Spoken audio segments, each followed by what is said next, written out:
Hello అండి, welcome to Sreelu's world. నేను మీ శైలజ.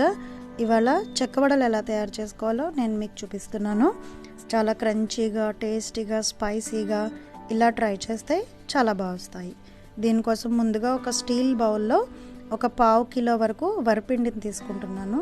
ఇది బయట దొరుకుతుందండి, లేదంటే మనం రేషన్ బియ్యంతో ఆడిపెట్టుకుంటే చాలా బాగుంటుంది. ఒకసారి జల్లెడ పట్టుకున్న తర్వాత తీసుకున్నాను. ఇప్పుడు దీనిలో ఆల్రెడీ నేను వేడి చేసి పెట్టుకున్న ఆయిల్ని కలుపుతున్నాను. నేను సన్ఫ్లవర్ ఆయిల్ని కలుపుతున్నాను. అదైతే ఏ ఫ్లేవర్ రాదు కాబట్టి రెసిపీలో టేస్ట్ మారిపోదు. సో దాన్ని బాగా కలపండి. ఆల్రెడీ నూనె వేడిగా ఉంది కాబట్టి చేత్తో కలిపే ప్రయత్నం చేయకండి. ఒక స్పూన్ తీసుకుని దాంతో బాగా మిక్స్ చేసుకోండి. ఇలా బాగా కలుపుకున్న తర్వాత దానిలో ఆల్రెడీ నేను తరిగి పెట్టుకున్న కరివేపాకుని కలుపుతున్నాను. మీకు ఇష్టమైతే కొత్తిమీర కూడా యాడ్ చేసుకోవచ్చండి. సో నేను ఓన్లీ కరివేపాకు మాత్రమే కలుపుతున్నాను.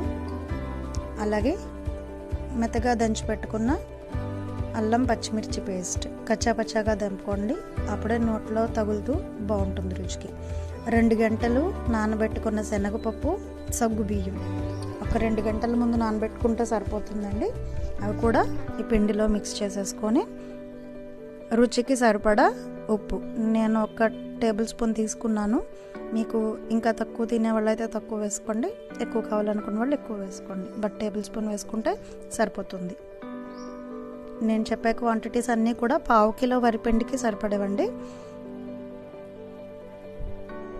ఇలా బాగా మిక్స్ చేసేసుకున్న తర్వాత దీనిలో కాచి చల్లార్చిన గోరువెచ్చటి నీళ్ళతోటి ఈ పిండిని బాగా మెత్తగా దగ్గరగా కలిపేసుకోవాలి. బాగా పిసికి కలపకండి, ఎందుకంటే ఆ సగ్గు బియ్యం ఏదైతే ఉందో అది బాగా దగ్గర పడిపోయి మెత్తగా అయిపోయి నోటికి తగలకుండా అయిపోతాయి. సో జాగ్రత్తగా చేత్తో కలుపుకోండి.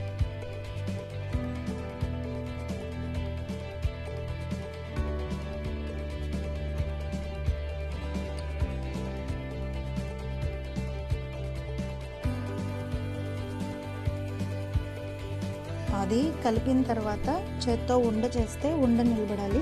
ఆ కన్సిస్టెన్సీ వరకు ఇంచుమించు చపాతీ ముద్దలాగా కలుపుకుంటాము. ఇది వరిపిండి కాబట్టి అలాగా జిగురు ఉండదండి. సో ఇలా ముద్ద అయ్యే వరకు కలుపుకుంటే సరిపోతుంది. ఇలా కలుపుకున్న తర్వాత చేతికి కొద్దిగా ఆయిల్ అప్లై చేసుకుని చిన్న చిన్న ఉండలుగా చేసుకుని పక్కన పెట్టుకోవాలి. నేను ఒక బౌల్లోకి ఆయిల్ తీసుకున్నాను. చేతిలో ఆయిల్ రాసుకుని చిన్న చిన్న ఉండలుగా, అంటే మనకి చెక్కవడలు ఏ సైజు కావాలో దానికి సరిపడా ఉండ, మనం ఎంత ఉండ చేసామో దానికి రెట్టింపు వడ వస్తుంది. సో అందుకని ముద్దనంతా కూడా ఆయిల్ రాసుకుని చేతికి ఉండల్లాగా చిన్న చిన్న ఉండల్లా చేసి పక్కన పెట్టుకుంటున్నాను.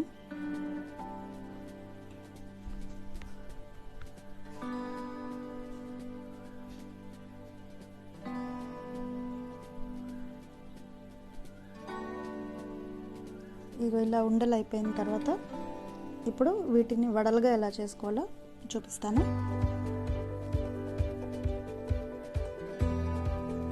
ఇప్పుడు ఒక కవర్ తీసుకున్నానండి. నేను జస్ట్ పాలిథిన్ కవర్స్ ఉంటాయి కదా, అలాంటి ఒక కవర్ తీసుకొచ్చో చాలు. ఆ కవర్కి ఆయిల్ అప్లై చేసిన తర్వాత దానిలో ఒక ఉండ పెట్టుకుని జస్ట్ చపాతీ రోలర్ ఉంటుంది కదా, ఆ రోలర్ తోటి మెత్తగా రోల్ చేస్తున్నాను. నేను చిన్న రోలర్ తీసుకున్నానండి. ఒకవేళ మీకు అది అవైలబుల్ లేకపోతే సింపుల్గా మీరు చేత్తో కూడా ప్రెస్ చేసేయచ్చు. దాన్ని సింపుల్గా జాగ్రత్తగా, ఆల్రెడీ పేపర్కి ఆయిల్ అప్లై చేస్తాం కాబట్టి ఈజీగా వచ్చేస్తాయి. సో మళ్ళీ చూపిస్తున్నాను. జస్ట్ అలా పెట్టి ఇప్పుడు మన దగ్గర ఒకవేళ రోలర్ లేదనుకోండి, చేత్తో ప్రెస్ చేయడం కూడా చూపిస్తాను మీకు.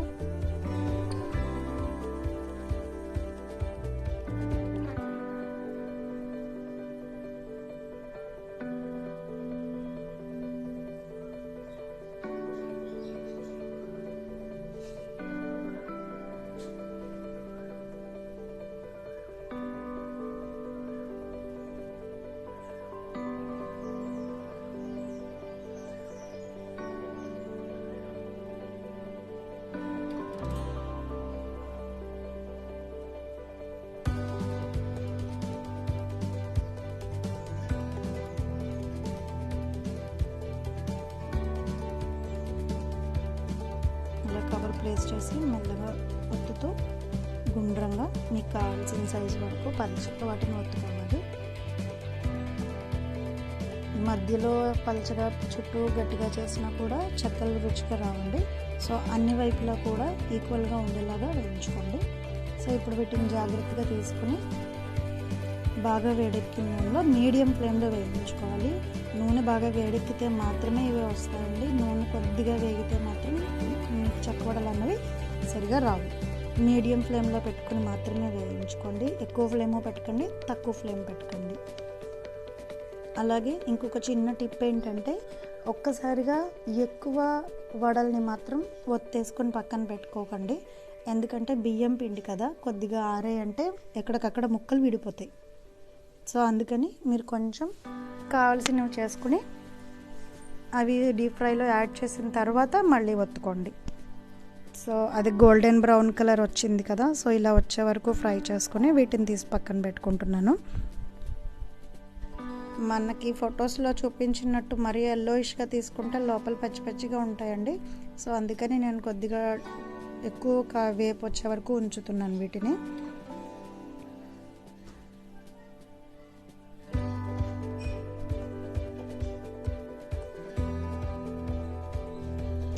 ఎప్పుడైనా సరే వేయించుకునేటప్పుడు వంచడి నుంచే వేయాలి. మధ్యలో నుంచి వేసేటప్పటికి ఏమవుతుందంటే ఆయిల్ గమ్మున మీదకి చిమ్మే అవకాశం ఉంటుంది.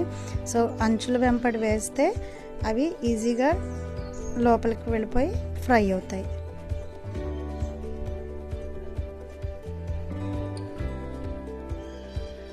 ఒకవేళ మీకు ఏదైనా అలా బాండీకి స్టిక్ అయితే వెంటనే దాన్ని లాగేయకండి. జస్ట్ ఒక 2 minutes అది వేగిన తర్వాత దాన్ని జాగ్రత్తగా తీస్తే అది దాంట్లోకి డిప్ అయిపోతుంది. వెంటనే మీరు గట్టిగా తోసేస్తే మాత్రం అది షేప్ అయిపోతుంది. గమ్మున నూనె కూడా మీ మీద పడే అవకాశం ఉంటుంది. ఒకదానికొకటి స్టిక్ అయిపోతాయేమో అని ఇబ్బంది పడాల్సిన అవసరం లేదండి.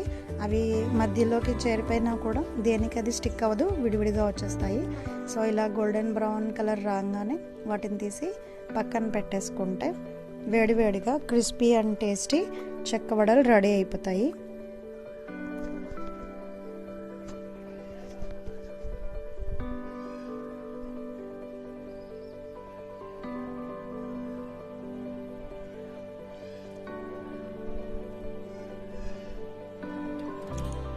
మీరు కూడా ఇంట్లో ట్రై చేయండి.